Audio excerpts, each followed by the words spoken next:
허리야담을 찾아주셔서 감사합니다. 항상 건강하시고 좋은 일만 가득하시길 기원할게요. 지금 구독하시고 바로 오늘 야담 들어보시죠. 한양의 저작거리는 언제나처럼 사람들로 북적였습니다. 비단 장수와 옹기 장수의 목청 높은 소리가 뒤섞이고 떡 파는 안악의 손길은 분주했으며 아이들은 흙먼지를 일으키며 뛰어다녔지요. 그 생기 넘치는 풍경 속 저작거리에서 가장 후미진 담벼락 밑에 계절의 흐름조차 잊은 듯한 사내 하나가 늘 같은 자리에 웅크리고 있었습니다. 그의 이름은 허운. 뜬구름이라는 이름처럼 그의 행색은 영락없는 거지였습니다. 다 해진 누더기 옷은 때가 꼬질꼬질했고 아무렇게나 자란 머리카락과 수염은 그의 나이를 짐작하기 어렵게 만들었습니다. 깊게 눌러쓴 삿갓 아래로 보이는 얼굴은 굶주림에 지쳐 보였지만 그 속에서 유일하게 형형하게 빛나는 것이 있었으니 바로 그의 눈동자였습니다. 허운의 눈은 보통 사람의 눈과는 달랐습니다. 그는 국어를 위해 손을 내밀거나 구슬픈 소리를 내지도 않았습니다. 그저 묵묵히 앉아 오가는 사람들의 얼굴을 꿰뚫어 볼 듯이 응시할 뿐이었습니다. 그의 눈에 비치는 것은 사람들의 겉모습만이 아니었습니다. 화려한 비단 옷을 입은 양반의 얼굴에서는 곧 닥쳐올 몰락의 그늘을 보았고 웃음 파는 기생의 고운 얼굴에서는 밤마다 흘리는 눈물과 숨겨진 병마의 기운을 읽었습니다. 탐욕스러운 상인의 얼굴에서는 재물에 대한 집착이 만들어낼 배신과 파멸의 끝을 보았고 갓 혼례를 올린 새 신랑의 얼굴에서는 단명할 비극의 씨앗을 발견했습니다. 사람의 얼굴에 깃든 운명의 그림자, 깊숙이 숨겨진 욕망, 아무도 모르는 비밀, 그리고 다가올 비극의 기미까지. 그 모든 것이 허운의 눈에는 마치 손바닥 보듯 훤히 보였습니다. 하지만 그는 자신이 본 것을 누구에게도 말하지 않았습니다. 인간의 운명이란 거대한 강물과 같아서 작은 조약돌 하나 던진다 하여 그 흐름을 바꿀 수 없음을 너무나도 잘 알고 있었기 때문입니다. 오히려 섣불리 입을 열었다가는 물살에 휩쓸려 자신마저 위험해질 수 있다는 것도요. 그래서 그는 침묵했습니다. 그저 세상에 온갖 희로애락이 스쳐 지나가는 저작거리 한 구석에서 모든 것을 지켜보는 눈이 되어 앉아있을 뿐이었습니다. 사람들은 그를 그저 정신 나간 미친 거지로 여기며 무심히 지나쳤지만 허운은 그들의 얼굴에서 시작과 끝을 함께 보고 있었습니다. 어느 날 저작거리를 지나던 한 교만한 양반의 얼굴에서 검은 기운이 피어오르는 것을 보고 허운은 나지막이 읊조렸습니다. 또 한 명, 욕심의 눈이 멀어 제 명을 재촉하는구나. 오늘 밤을 넘기기 어렵겠군.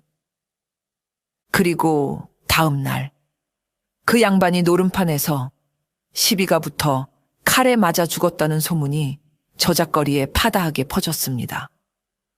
허운은 그 소문을 들으며 그저 씁쓸한 표정으로 삿갓을 더욱 깊이 눌렀을 뿐이었습니다. 세상의 비밀을 엿보는 자의 눈은 이토록 고독하고 허무한 것이었습니다. 한양에서 이 진사댁 모르는 이가 없었지요. 대대로 비단 장사를 하여 막대한 부를 쌓은 가문이었습니다.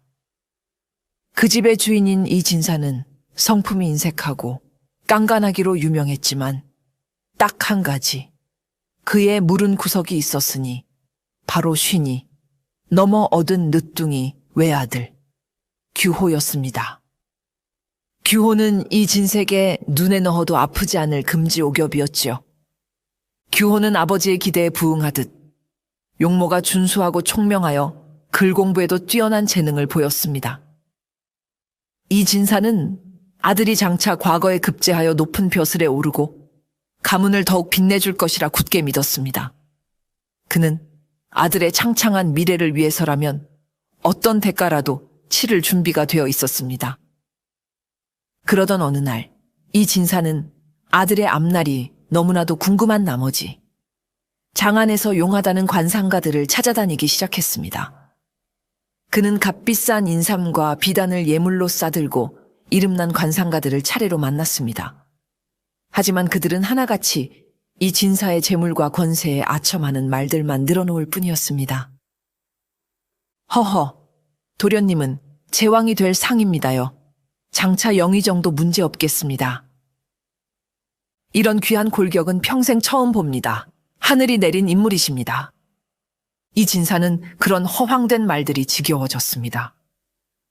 그는 아첨이 아니라 진짜 아들의 운명을 알고 싶었습니다.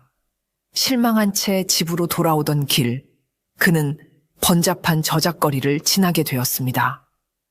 시끄러운 소음과 흙먼지에 미간을 찌푸리며 걸음을 재촉하던 그의 눈에 담벼락 밑에 웅크리고 앉은 한 거지가 들어왔습니다.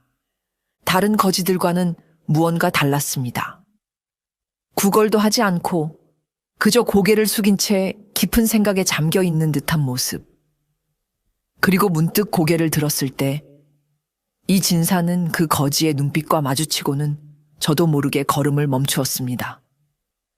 깊이를 알 수 없는 그 눈동자는 마치 자신의 마음속 깊은 곳까지 꿰뚫어 보는 듯 서늘하면서도 기묘한 힘을 가지고 있었습니다. 저 녀석은 보통 거지가 아니로구나. 이 진사는 홀린 듯 거지에게 다가갔습니다. 그가 바로 허운이었지요. 이 진사는 평소 같았으면 거들떠보지도 않았을 누추한 거지 앞에 섰습니다. 그는 헛기침을 몇 번 하더니 거만한 태도로 입을 열었습니다. 네 이놈, 네가 사람의 얼굴을 좀 볼 줄 아느냐? 허우는 천천히 고개를 들어 이 진사를 올려다보았습니다. 그의 눈에는 두려움도 아첨도 없었습니다. 그저 모든 것을 알고 있다는 듯 담담하고 공허한 빛만이 감돌았지요. 지나가는 나그네의 얼굴에 낀 시름 정도는 읽을 줄 압니다만 허운의 태연한 대답에 이 진사는 오히려 호기심이 동했습니다. 그는 품에서 은자 한 잎을 꺼내 허운 앞에 던졌습니다. 좋다. 내 너에게 큰 인심을 쓰마. 여기 내 아들이 있다. 이 아이의 관상을 한번 보거라. 내 놈의 실력이 쓸만하다면 더 큰 상을 내릴 것이다. 이 진사는 뒤에 서 있던 아들 규호를 앞으로 내세웠습니다. 규호는 아버지의 갑작스러운 행동에 당황하며 어쩔 줄 몰라 했습니다.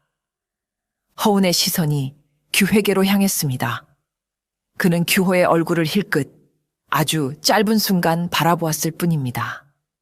하지만 그 짧은 순간 그는 규호의 이마와 눈썹, 코와 입술에 서린 모든 운명의 기운을 읽어냈습니다. 허우는 잠시 침묵하더니 아무런 감정도 섞이지 않은 무심한 목소리로 입을 열었습니다. 귀한 용이 되어 하늘로 승천할 상입니다. 총명하고 기계가 있어 장차 큰 인물이 될 것입니다. 이 진사는 허운의 말에 만족스러운 미소를 지었습니다. 역시 내 아들은 보통 인물이 아니야. 이 거짓 녀석도 그걸 알아보는구나. 하지만 허운의 말은 거기서 그치지 않았습니다. 허나 허운의 목소리가 한 톤 낮아졌습니다. 그 귀한 용이 하늘에 오르기 전에 머지않아 진흙탕에 빠져 온몸에 비늘이 상하고 날개가 꺾일 운명입니다. 무엇이라? 이 진사의 얼굴이 일그러졌습니다. 허운은 아랑곳하지 않고 말을 이었습니다. 도화살이 강하게 끼어 있습니다. 여인 때문에 모든 것을 잃게 될 것입니다. 재물도 명예도 심지어 목숨까지도 위태로워질 수 있습니다. 피하지 못할 겁입니다. 허운의 말은 비수처럼 이 진사의 가슴에 꽂혔습니다. 감히 천한 거지가 자신의 금지옥엽 아들에게 저주와 같은 예언을 퍼붓다니. 이 진사는 분노를 참지 못하고 고함을 질렀습니다. 이 미친놈이 무엄하게 무슨 망발을, 내 이놈, 당장 내 놈의 혀를 뽑아버릴까 보다. 이 진사는 당장이라도 포조를 부를 기세였지만 허우는 조금도 동요하지 않았습니다. 그저 보이는 대로 말씀드렸을 뿐입니다. 라고 나지막이 말할 뿐이었지요.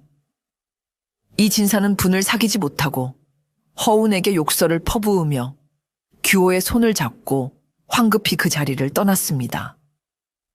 하지만 집으로 돌아오는 내내 이 진사의 마음속에는 허운의 마지막 말이 불길한 메아리처럼 맴돌았습니다. 여인 때문에 모든 것을 잃게 될 것이다. 그는 아들의 주변에 불길한 여인이 있는 것은 아닌지 처음으로 깊은 의심과 불안에 휩싸이기 시작했습니다. 이 진사가 모르는 것이 있었으니 허운의 예언은 이미 현실이 되어가고 있었습니다. 규회에게는 이미 마음에 품은 여인이 있었기 때문입니다. 그 상대는 놀랍게도 집안에서 바느질을 하는 친모 소희였습니다. 소희는 비록 미천한 신분이었지만 얼굴이 희고다나하며 마음씨가 고아 집안 어른들의 칭찬이 자자한 처녀였습니다. 규호는 몇 해 전 우연히 밤늦도록 바느질하는 소희의 모습을 보고 그녀의 성실함과 청초한 모습에 첫눈에 반했습니다. 처음에는 그저 멀리서 바라보며 연모의 정을 키웠지만 두 사람은 어느덧 서로의 마음을 확인하고 주위의 눈을 피해 비밀스러운 사랑을 나누는 사이가 되었지요. 밤이 깊어 모두가 잠든 시간이 되면 규호는 몰래 자신의 서재를 빠져나와 소희가 머무는 행랑채 뒤편의 낡은 창고에서 그녀를 만나곤 했습니다. 두 사람은 촛불 하나에 의지한 채 서로의 손을 잡고 못다한 이야기를 나누었습니다. 소희야, 조금만 더 기다려다오. 내가 이번 과거에 장원급제하여 힘을 얻게 되면 아버지께 정식으로 너를 말씀드리고 이 집안에서 빼내어 내 곁에 둘 것이다. 첩이 아닌 나의 정식 부인으로 맞이할 것이다. 규호는 소희의 손을 잡고 굳게 약속했습니다. 그의 눈에는 사랑하는 여인을 지켜주려는 굳은 의지가 담겨 있었지요. 소희는 규호의 말에 기쁘면서도 한편으로는 불안했습니다. 신분의 벽이 얼마나 높고 견고한지 그녀는 너무나 잘 알고 있었기 때문입니다. 양반가 도련님과 천한 친모의 사랑. 그것은 결코 용납될 수 없는 위험한 불장난과도 같았습니다. 도련님, 저 같은 천한 것이 어찌 감히 도련님의 배필이 되겠습니까? 이 마음만으로도 저는 분에 넘칩니다. 그저 이렇게 도련님을 멀리서나마 뵐 수 있는 것만으로도 족합니다. 소희는 눈물을 글썽이며 말했습니다. 아니다, 소희야. 나에게는 너뿐이다. 세상 사람들이 손가락질한다 해도 나는 너를 포기하지 않을 것이다. 규호는 소희의 눈물을 닦아주며 그녀를 품에 안았습니다. 두 젊은 남녀는 서로의 천을 느끼며 불안한 미래를 잠시 잊으려 애썼습니다. 하지만 그들의 사랑이 깊어질수록 운명의 그림자 또한 더욱 짙게 드리워지고 있었습니다. 허운이 보았던 진흙탕은 바로 이 금지된 사랑을 의미하는 것이었지요. 규호와 소희의 비밀스러운 사랑이 깊어가는 동안 그들의 운명에 또 다른 변수가 끼어들고 있었습니다. 바로 한성부의 무관인 김 부장이라는 인물이었습니다. 나이 40대의 김 부장은 야심이 크고 권모술수에 능한 자였습니다. 그는 낮은 직급에서 시작하여 온갖 아첨과 술수로 지금의 자리에 올랐지만 더 높은 관직에 대한 욕망은 끝이 없었지요. 김 부장은 자신의 출세가 돼 가장 필요한 것이 막강한 재력과 정치적 배경이라는 것을 잘 알고 있었습니다. 그리고 그의 눈에 들어온 것이 바로 이 진사 가문이었습니다. 이 진사는 막대한 재산을 가졌을 뿐만 아니라 조정의 여러 대신들과도 친분이 두터웠습니다. 만약 이 진사 가문과 사돈을 맺을 수만 있다면 자신의 앞날은 탄탄대로일 것이 분명했습니다. 김 부장에게는 마침 규호와 나이가 비슷한 딸이 있었습니다. 그는 자신의 딸을 규호와 혼인시켜 이 진사 댁을 발판 삼아 병조 판서의 자리까지 넘보려는 거대한 계략을 꾸미기 시작했습니다. 그는 이 진색에 의도적으로 접근하여 환심을 사기 시작했습니다. 값비싼 뇌물을 바치는 것은 물론 이 진사가 관심을 가질 만한 정보들을 물어다 주며 신임을 얻었지요. 이 진사 역시 무관인 김 부장과 친분을 쌓아두는 것이 나쁘지 않다고 생각하여 그의 접근을 내심 반기고 있었습니다. 진사 어른, 듣자 하니 대개 규호 도련님이 이번 과거에서 장원 급제가 유력하다지요? 참으로 훌륭한 자제분을 두셨습니다. 제게도 마침 홍이가 찬 딸이 하나 있는데 어떠십니까? 우리 두 가문이 사돈을 맺는다면 서로에게 큰 힘이 되지 않겠습니까?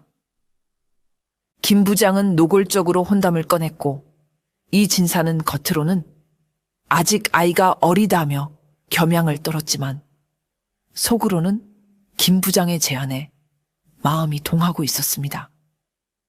이렇게 규호와 소희, 그리고 김 부장의 딸, 세 사람의 운명은 각자의 의지와는 상관없이 복잡하게 얽혀 들어가기 시작했습니다. 허운의 불길한 예언이 계속 마음에 걸렸던 이 진사는 아들 규호의 주변을 남몰래 살피기 시작했습니다. 그는 믿을 만한 하인을 시켜 규호의 일거수일투족을 감시하게 했고 마침내 충격적인 사실을 알게 되었습니다. 자신의 금지 오겹 아들이 천안 친모 계집과 밤마다 밀회를 즐기고 있다는 것이었지요. 모씨, 감히 저 천안 계집이 내 아들을 홀려? 이 진사의 분노는 하늘을 찔렀습니다. 그는 당장 소희를 잡아들여 멍석마리를 해서 내쫓으려 했습니다. 하지만 규호의 반응은 그의 예상을 뛰어넘었습니다. 규호는 아버지 앞에 무릎을 꿇고 만약 소희를 내쫓는다면 자신도 함께 목숨을 끊겠다며 완강하게 버텼습니다. 아들의 강경한 태도에 이 진사는 일단 한 발 물러설 수밖에 없었습니다. 하지만 그는 결코 두 사람의 관계를 용납할 생각이 없었습니다. 허운의 예언처럼 저 계집이 아들의 앞날을 망칠 진흙탕이 될 것이라 굳게 믿었기 때문입니다. 이 진사는 며칠 밤낮을 고민한 끝에 아들의 마음을 돌리기 위한 다른 계략을 꾸몄습니다. 바로 김 부장 가문과의 혼사를 서둘러 진행하는 것이었습니다.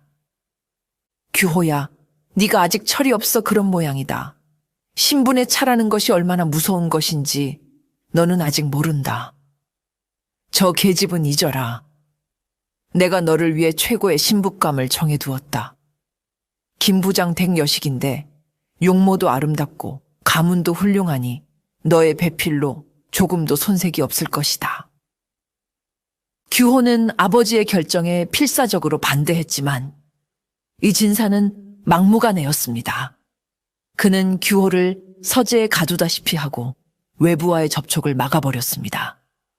그리고 일사천리로 김 부장 가문과 혼담을 확정하고 혼례 날짜까지 잡아버렸습니다. 이 진사는 이것이 아들을 위한 최선의 선택이라고 믿었습니다.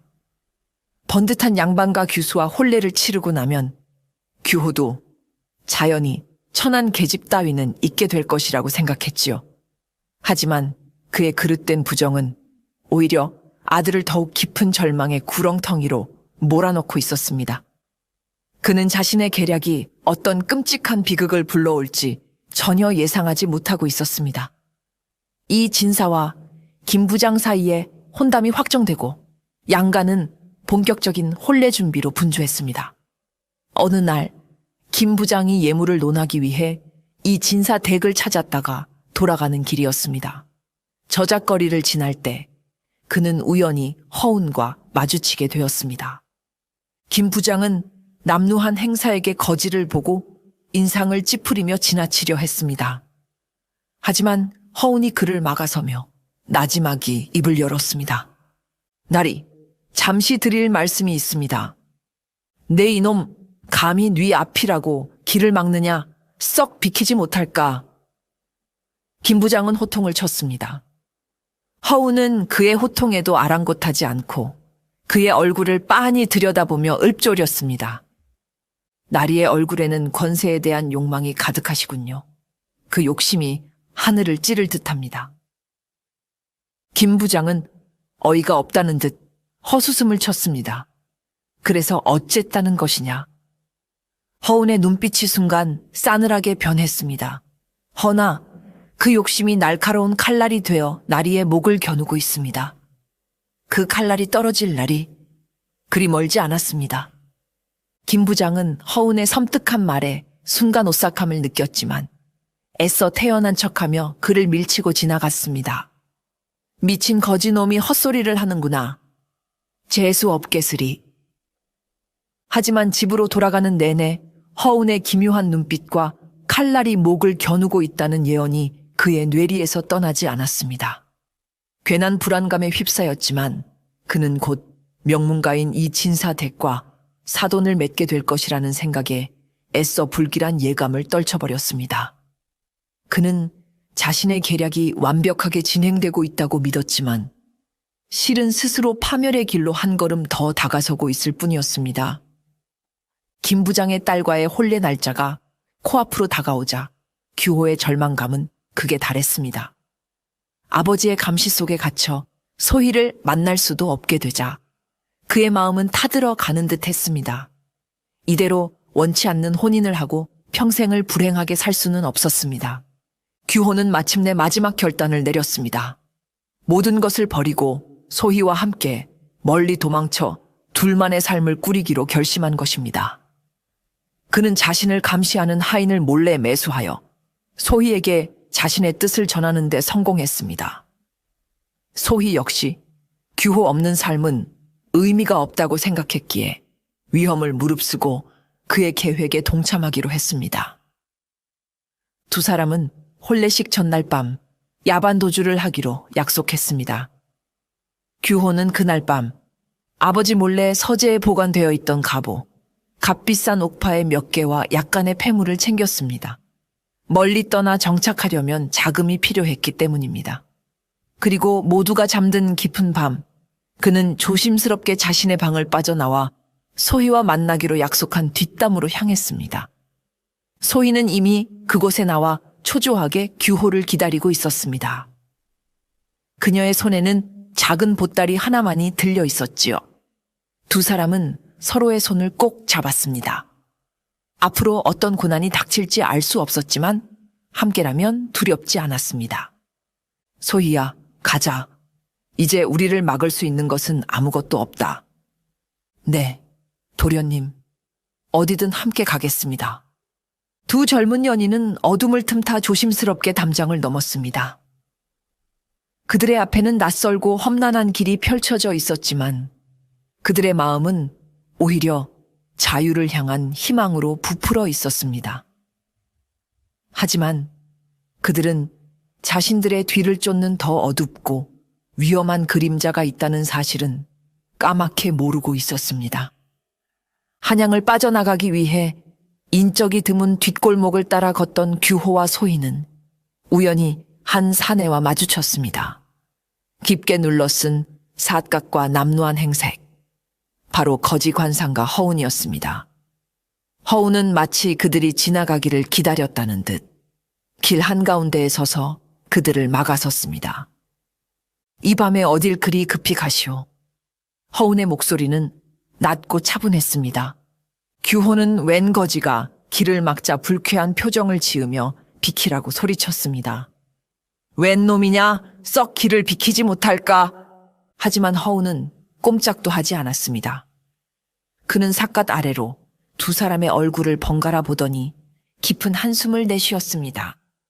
두 사람의 얼굴에는 짙은 죽음의 그림자가 드리워져 있었기 때문입니다.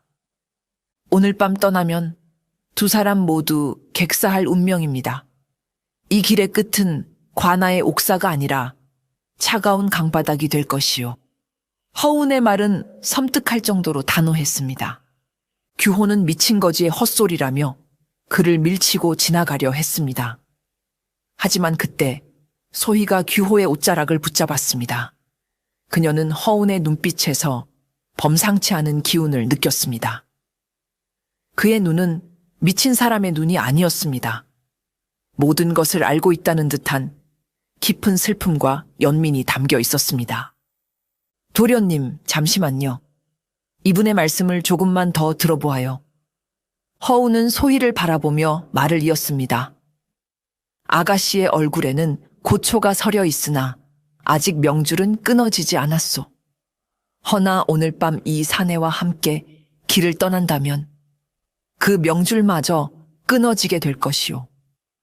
그는 다시 규호를 향해 말했습니다. 사흘만, 딱 사흘만 더 참고 기다리시오. 쥐구멍에도 벼뜰 날이 온다 하였소. 그리하면 살 길이 열릴 것입니다. 허나 내 말을 듣지 않는다면 내일 아침 두 사람은 한강에 떠오른 싸늘한 주검이 되어 발견될 것이오. 허운의 절박하고 진심 어린 눈빛에 규호의 마음도 조금씩 흔들리기 시작했습니다. 믿져야 본전이라는 생각도 들었지요. 결국 규호는 소희의 간청과 허운의 경고에 못 이겨 일단 도주를 미루고 사흘만 기다려보기로 결심했습니다. 두 사람은 아쉬운 마음으로 각자의 처소로 돌아갔고 허운은 그들의 뒷모습을 보며 또 한 번 깊은 한숨을 내쉬었습니다. 그는 운명의 강줄기를 아주 조금 비트는 데 성공했지만 그것이 어떤 새로운 소용돌이를 만들어낼지는 그 역시 알 수 없었습니다.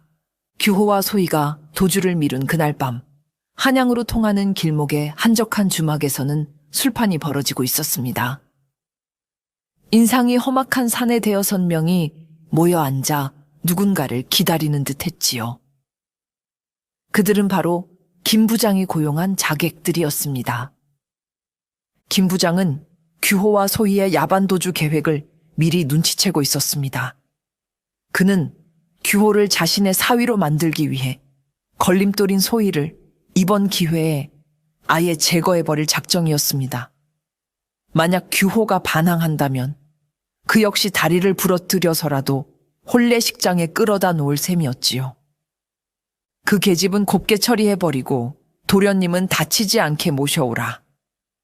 만약 도련님 몸에 상처라도 나면 내 놈들 목숨도 무사하지 못할 것이다. 이것이 김 부장이 자객들에게 내린 명령이었습니다. 자객들은 밤이 깊도록 두 사람이 나타나기를 기다렸지만 그들은 끝내 모습을 드러내지 않았습니다. 허탕을 친 자객들은 투덜거리며 흩어졌고 이 사실은 다음 날 김 부장의 귀에 들어갔습니다. 김 부장은 계획이 틀어진 것에 분노했지만 어차피 규호가 제 손아귀 안에 있으니 상관없다고 생각했지요. 한편 규호는 다음 날 아침 자신이 매수했던 하인을 통해 끔찍한 사실을 전해 듣게 되었습니다. 어젯밤 자객들이 자신과 소희를 기다리고 있었다는 것, 그리고 소희를 죽이려 했다는 것을 알게 된 것입니다. 규호는 온몸에 피가 차갑게 식는 것을 느꼈습니다. 만약 어젯밤 허운의 경고를 무시하고 길을 떠났더라면 자신과 소희는 이미 이 세상 사람이 아니었을 것입니다. 그 미친 거지 같았던 사내가 자신들의 목숨을 구한 것입니다. 규호는 그제야 허운의 능력을 믿게 되었고 동시에 걷잡을 수 없는 두려움과 분노에 휩싸였습니다. 김 부장의 잔인함과 아버지의 냉혹함에 치를 떨었지요.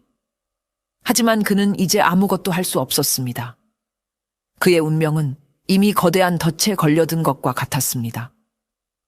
허운의 예언대로 비극은 시작되었고 그는 그 소용돌이의 한가운데 서 있었습니다.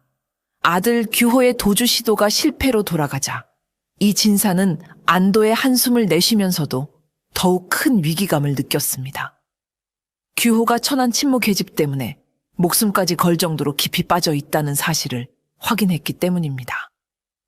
이대로 두었다가는 언제 또다시 도망칠지 모를 일이었습니다.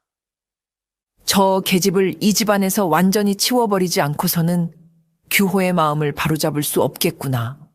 이 진사는 처음에는 소희를 멀리 시집 보내거나 다른 집으로 팔아버릴 생각도 했습니다.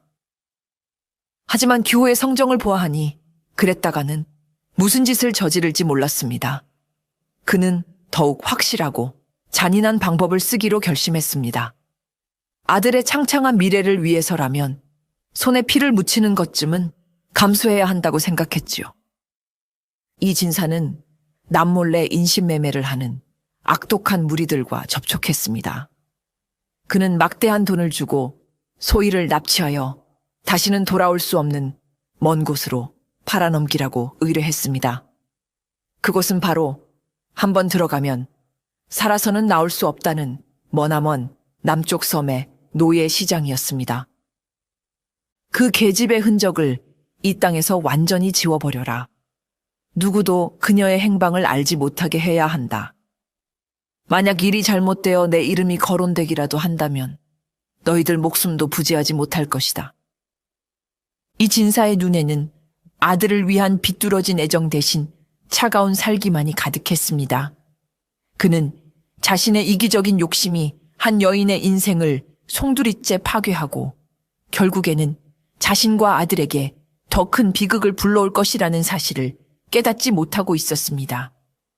그의 무서운 결심은 이제 돌이킬 수 없는 강을 건너고 있었습니다. 이 진사의 잔인한 계략은 신속하게 실행되었습니다. 며칠 후 소희는 홀로 심부름을 나갔다가 감쪽같이 사라져 버렸습니다. 그녀가 머물던 행랑채 방에는 뜨따만 옷감과 바늘만이 덩그러니 남아 있었을 뿐 마치 처음부터 존재하지 않았던 사람처럼 모든 흔적이 지워졌습니다. 처음에는 소희가 스스로 집을 나간 것이라는 소문이 돌았지만 규호는 직감적으로 이것이 아버지의 짓이라는 것을 알았습니다. 그는 미친 사람처럼 아버지에게 달려가 소희의 행방을 물었습니다. 아버지, 소희는 어디 있습니까? 아버지께서 소희를 어찌하신 겁니까? 이 진사는 눈 하나 깜짝하지 않고 시치미를 뗐습니다. 무슨 소리냐? 그 천한 것이 제 발로 나갔거나 혹은 다른 사내와 눈이 맞아 도망이라도 갔겠지. 어디 갔는지 내가 어찌 알겠느냐. 거짓말. 아버지의 짓이 분명합니다. 제발 소희를 돌려주십시오. 제가 잘못했습니다. 규호는 아버지의 바짓가랑이를 붙잡고 애원하고 울부짖었지만 이 진사의 마음은 돌처럼 차가웠습니다. 정신 차리거라. 곧 혼례를 치를 놈이 아직도 그 계집을 잊지 못했단 말이냐. 그 계집은 이제 잊어라. 그것이 너를 위한 길이다. 규호는 아버지의 냉혹한 모습에 깊은 절망감을 느꼈습니다. 사랑하는 여인을 지켜주지 못했다는 죄책감, 그리고 자신의 무력함에 대한 분노로 그는 폐인처럼 변해갔습니다. 방에 틀어박혀 식음을 전폐하고 밤낮으로 소희의 이름만 부르며 눈물 흘렸습니다. 한때 총명하고 기계 넘치던 젊은이는 온데간데 없고 넉나간 허수아비만이 남아있을 뿐이었습니다. 이 진사는 폐인이 된 아들의 모습을 보며 속으로는 가슴 아파했지만 겉으로는 더욱 매몰차게 굴었습니다. 지금 마음이 약해져서는 안 된다고. 시간이 지나면 규호도 모든 것을 잊고 다시 예전의 모습으로 돌아올 것이라고 굳게 믿었습니다. 하지만 그의 생각은 틀렸습니다. 사랑을 잃은 규호의 마음속에는 이제 슬픔 대신 아버지를 향한 깊은 증오와 복수심이 싹트고 있었기 때문입니다. 아들 규호가 날이 갈수록 폐인이 되어가자 이 진사의 마음도 타들어가기 시작했습니다. 아들의 미래를 위해 내린 결단이었는데 오히려 아들을 죽음으로 몰아넣고 있는 것 같아 불안해졌습니다. 온갖 용하다는 의원을 불러 약을 지어 먹여도 소용이 없었습니다. 다급해진 이 진사는 지푸라기라도 잡는 심정으로 다시 저작거리의 거지 관상가 허운을 찾아갔습니다. 그는 이번에는 거만한 태도를 버리고 허운 앞에 무릎이라도 꿇을 기세였습니다. 제발 내 아들을 살려주시오. 네가 원하는 것은 무엇이든 다 들어주겠네. 돈이든 집이든 제발 내 아들이 예전처럼 돌아올 수 있는 방도만 알려주시오. 허운은 이 진사의 애처로운 모습을 가만히 내려다보았습니다. 그의 눈에는 동정심 대신 싸늘한 경멸의 빛이 감돌았습니다. 이미 늦었습니다. 허운의 목소리는 얼음장처럼 차가웠습니다. 당신이 억지로 운명의 물줄기를 비틀려 한 대가입니다. 무고한 여인의 눈에서 피눈물을 흘리게 했으니 이제 당신의 눈에서도 피눈물이 흐를 차례입니다. 그게 무슨 소리인가? 나는 그저 내 아들을 위한 것이었습니까? 아니면 당신의 탐욕을 위한 것이었습니까? 허우는 이 진사의 말을 가로챘습니다. 당신의 그릇된 부정이 결국 이 집안에 피바람을 몰고 올 것입니다. 그것이 당신의 운명입니다. 이 진사는 허운의 말에 온몸이 떨려왔습니다. 피바람이라니 막을 방법은 정녕 없는 것인가? 허운은 잠시 침묵하더니 수수께끼 같은 말을 남기고 자리에서 일어났습니다. 아들을 살리고 싶거든 당신이 잃어버린 것을 제자리로 돌려놓으시오. 엎질러진 물은 다시 담을 수 없으나 마른 땅에 새 샘을 팔 수는 있는 법. 허나 그 샘을 팔 기회마저 당신 스스로 걷어차 버린다면 남는 것은 파멸뿐일 것이오. 그 말을 끝으로 허우는 인파 속으로 사라져 버렸습니다. 이 진사는 그의 마지막 말이 의미하는 바를 제대로 깨닫지 못한 채 그저 망견자실하여 그 자리에 주저앉았습니다. 그의 눈앞에는 허운이 예언한 피바람의 끔찍한 광경이 어른거리는 듯했습니다. 소희를 잃은 슬픔과 아버지를 향한 증오는 규호를 완전히 다른 사람으로 만들어 놓았습니다. 그는 더 이상 아버지의 말에 순종하는 착한 아들이 아니었습니다. 그의 눈빛에서는 순수함 대신 도끼와 차가운 복수심이 서려 있었지요. 규호는 식음을 전폐하던 것을 멈추고 언제 그랬냐는 듯이 자리에서 일어났습니다. 그리고 아버지 이 진색에 김 부장의 딸과의 혼인을 받아들이겠다고 말했습니다.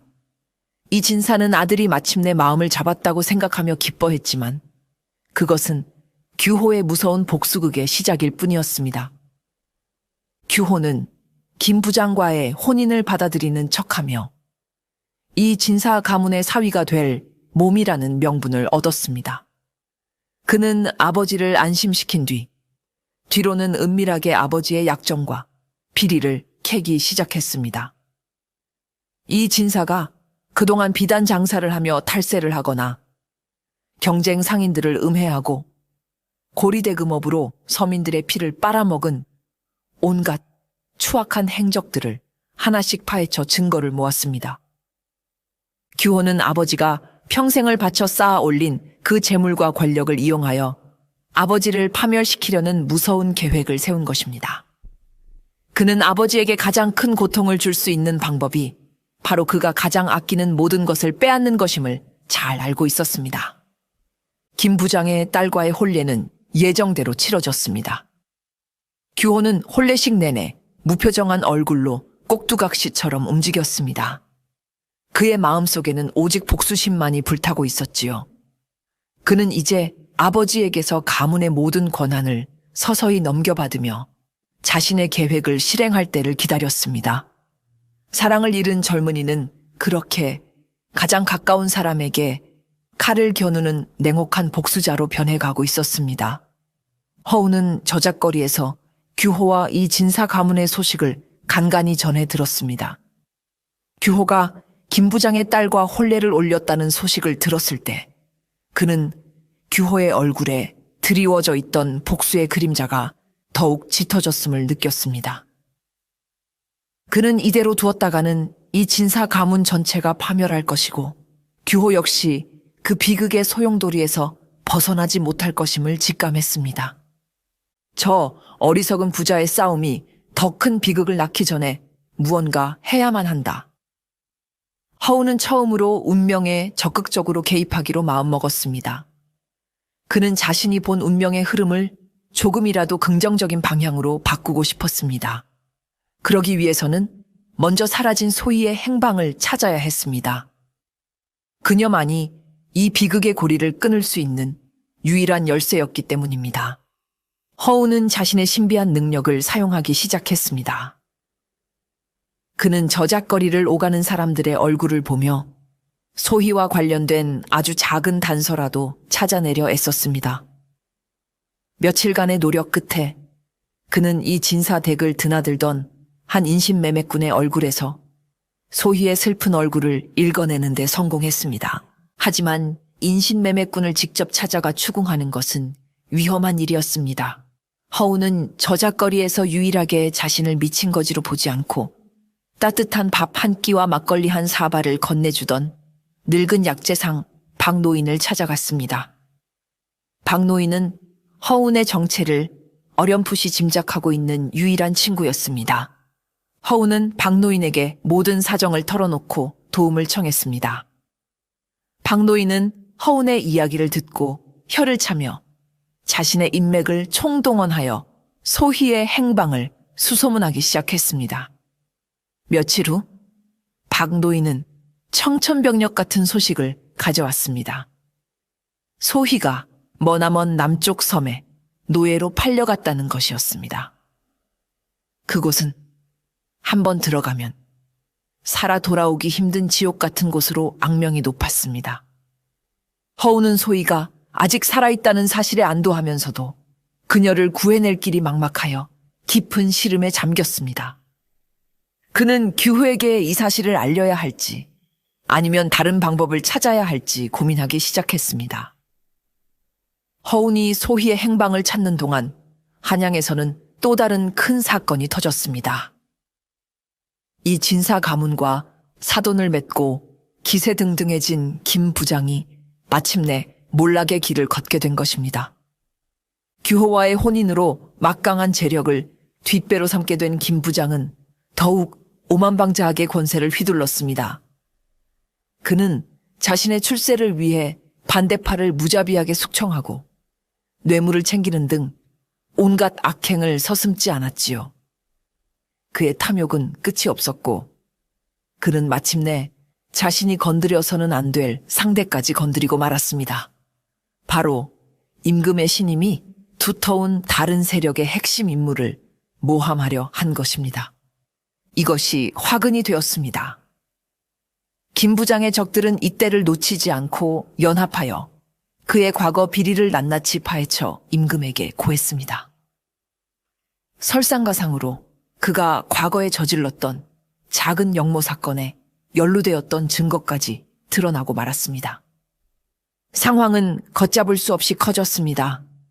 임금은 진노했고 김 부장은 하루아침에 포도청에 끌려가 역모죄로 모진 고문을 받게 되었습니다. 결국 그는 자신의 모든 죄를 자백했고 며칠 후 저작거리에서 참수형을 당하는 비참한 최후를 맞이했습니다. 그의 가족들 역시 노비로 전락하거나 멀리 유배를 가게 되었지요. 욕심이 칼날이 되어 당신의 목을 겨눌 것입니다. 허운이 김 부장에게 했던 두 번째 예언은 이렇게 한치의 오차도 없이 그대로 실현되었습니다.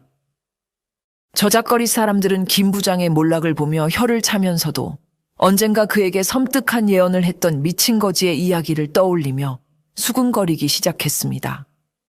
김 부장이 몰락하자 규호는 마침내 때가 왔다고 판단했습니다. 그는 더 이상 망설이지 않았습니다. 그동안 차곡차곡 모아두었던 아버지, 이 진사의 온갖 비리가 담긴 장부와 증거들을 관의 익명으로 투서했습니다. 아들의 손에 의해 모든 것이 폭로된 이 진사는 속수무책으로 무너졌습니다. 관에서는 즉시 이 진사를 잡아들였고 그의 막대한 재산은 모두 국고로 환수되었습니다. 한양 최고의 부자였던 이 진사는 하루아침에 모든 것을 잃고 차가운 감옥에 갇히는 신세가 된 것입니다. 규호는 차가운 쇠창살 너머로 초라하게 주저앉아 있는 아버지를 찾아갔습니다. 이 진사는 아들의 얼굴을 보고 피를 토하는 심정으로 절규했습니다. 네 이놈, 이 몹쓸 놈, 내가 너를 어떻게 키웠는데 네가 어찌 애비에게 이럴 수가 있단 말이냐. 규호는 아무런 표정 변화 없이 차갑게 대답했습니다. 아버지께서 제게서 가장 소중한 것을 빼앗아 가셨으니 저 또한 아버지께 가장 소중한 것을 빼앗아 드린 것뿐입니다. 이것이 아버지께서 말씀하시던 세상의 이치 아닙니까? 내가 너를 위해, 너의 앞날을 위해 무슨 짓까지 했는데 저를 위한 것이었습니까? 아니면 아버님의 욕심을 위한 것이었습니까? 아버지께서는 단 한 번이라도 제 마음을 헤아려 본 적이 있으십니까? 규호의 싸늘한 말에 이 진사는 더 이상 아무 말도 하지 못했습니다. 그는 옥중에서 통안의 눈물을 흘리며 자신의 어리석음을 후회했지만 이미 때는 늦었습니다. 허운의 세 번째 예언. 집안에 피바람이 불 것이라는 말은 아들의 손에 의한 아버지의 파멸이라는 가장 끔찍한 형태로 실현되고 만 것입니다. 아버지에 대한 복수를 모두 마쳤지만 규호의 마음은 결코 편치 않았습니다. 오히려 더 큰 공허함과 죄책감이 그를 덮쳤습니다. 그는 사랑도, 가족도, 명예도 모두 잃어버렸습니다. 이제 그에게 남은 것은 텅 빈 저택과 차가운 복수심의 잔해뿐이었습니다. 그는 매일 밤 술에 취해 소희의 이름을 부르며 괴로워했습니다. 그러던 어느 날 한 늙은 약재상이 규호를 찾아왔습니다. 바로 허운의 친구인 박노인이었지요. 그는 규에게 작은 편지 한 통을 건넸습니다. 허운이 보낸 편지였습니다. 규호는 떨리는 손으로 편지를 펼쳤습니다. 그 안에는 그가 그토록 그리워하던 소희의 행방에 대한 내용이 담겨 있었습니다. 그녀가 머나먼 섬에서 노예 생활을 하고 있다는 것, 그리고 아직 살아있다는 사실이 적혀 있었지요. 편지의 마지막에는 섬으로 가는 길이 그려진 약도와 함께 허운의 마지막 메시지가 담겨 있었습니다. 이제 그대의 선택만이 남았소. 과거의 복수와 증오에 갇혀 평생을 불행하게 살 것인가? 아니면 모든 것을 버리고 진정한 사랑을 찾아 속죄의 길을 떠날 것인가? 운명은 기회를 주었으니 그 기회를 잡는 것은 이제 그대의 몫이오. 편지를 읽은 규호의 눈에서 뜨거운 눈물이 흘러내렸습니다. 소희가 살아있다는 사실, 그리고 아직 그녀를 만날 기회가 남아있다는 사실에 그는 한 줄기 희망을 보았습니다. 그는 더 이상 망설일 필요가 없었습니다. 그는 허운이 열어준 마지막 살 길을 선택하기로 결심했습니다. 규호는 즉시 떠날 채비를 했습니다. 그는 텅 빈 저택의 모든 재산을 정리하여 가난한 백성들에게 나누어 주었습니다. 그리고 남은 돈으로는 소희를 노예 신분에서 빼내줄 몸값을 마련했지요. 떠나기 전 그는 마지막으로 옥에 갇힌 아버지를 찾아갔습니다. 그는 아버지 앞에 조용히 절을 올렸습니다. 아버지, 이제 모든 것을 잊고 떠나려 합니다. 부디 옥중에서나마 평안하십시오. 하지만 이 진사는 끝내 아들을 용서하지 않았습니다. 그는 아들의 뒷모습에 대고 저주 섞인 악담을 퍼부었습니다. 규호는 무거운 마음을 안고 감옥을 나섰습니다. 아버지와의 악연은 그렇게 끝이 났습니다. 이제 그에게는 오직 소희를 다시 만나겠다는 일념 하나만이 남았습니다. 그는 남루한 나그네 차림으로 머나먼 남쪽 섬을 향한 험난한 여정을 시작했습니다. 며칠 밤낮을 걷고 배를 타고 거친 파도를 헤쳐나갔습니다. 그 길은 자신의 어리석었던 과거를 속죄하고 잃어버렸던 사랑을 되찾기 위한 구원의 여정이었습니다. 몇 달간의 길고 고된 여정 끝에 규호는 마침내 소희가 있다는 남쪽 끝의 작은 섬에 도착했습니다. 섬은 지도에도 잘 나오지 않는 척박한 곳이었습니다. 거친 파도가 쉴 새 없이 바위를 때렸고 바닷바람에는 소금기 가득한 비린내가 섞여 있었지요. 그는 수소문 끝에 소희가 팔려갔다는 악명 높은 염전으로 향했습니다. 뜨거운 뙤약볕이 사정없이 내리쬐는 소금밭. 수십 명의 노예들이 허리를 굽힌 채 고된 노동을 하고 있었습니다.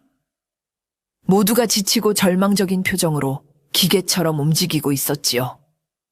규호는 그 속에서 눈이 빠져라 소희를 찾았습니다. 예전에 곱고 단아했던 모습을 떠올리며 찾았지만 쉽사리 눈에 띄지 않았습니다. 노예들의 행색은 하나같이 남루하고 초라했으며 얼굴은 햇볕과 노동에 검게 그을려 있었기 때문입니다. 내가 너무 늦은 것인가? 소희가 이미 이 세상 사람이 아닌 것은 아닐까? 규호의 가슴이 철렁 내려앉고 절망감이 밀려오던 바로 그 순간이었습니다.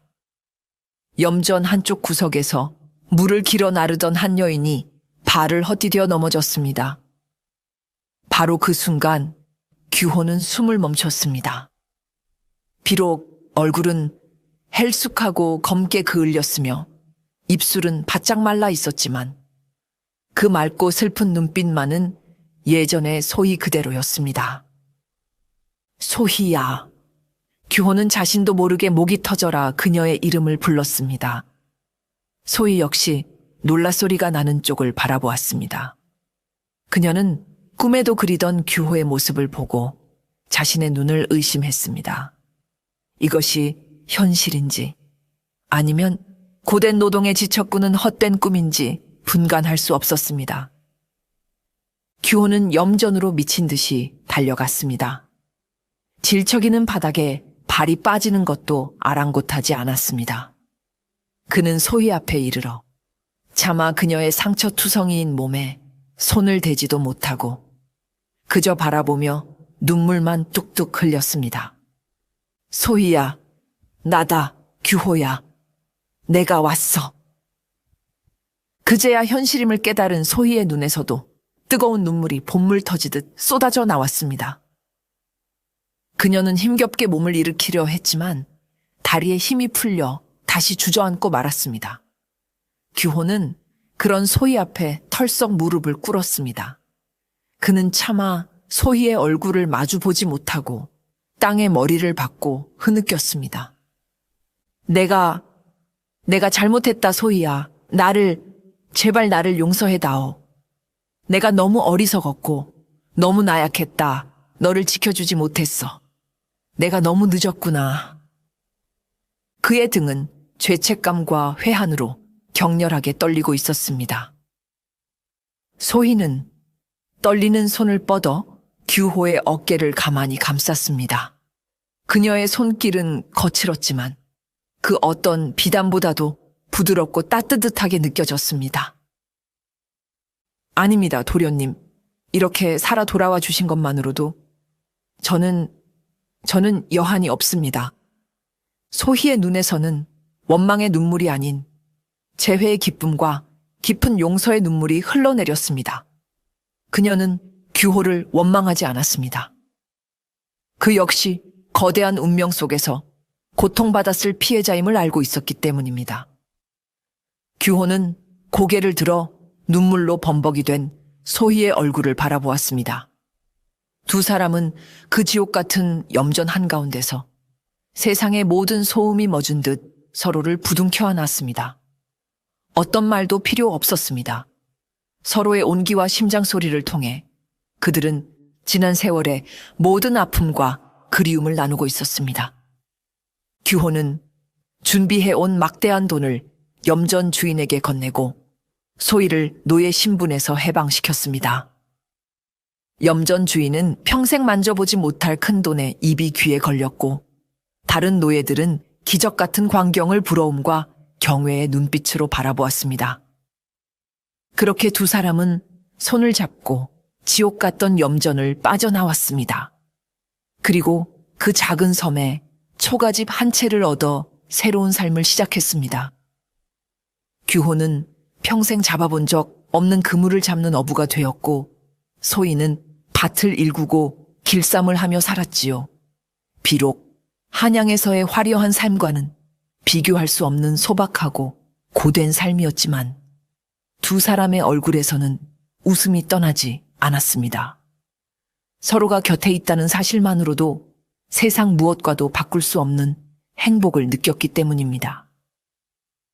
규호는 더 이상 아버지의 그늘에 갇힌 도련님이 아니었고 소희 역시 더 이상 천한 친모나 노예가 아니었습니다. 그들은 비로소 서로의 온전한 연인이자 동반자가 된 것입니다.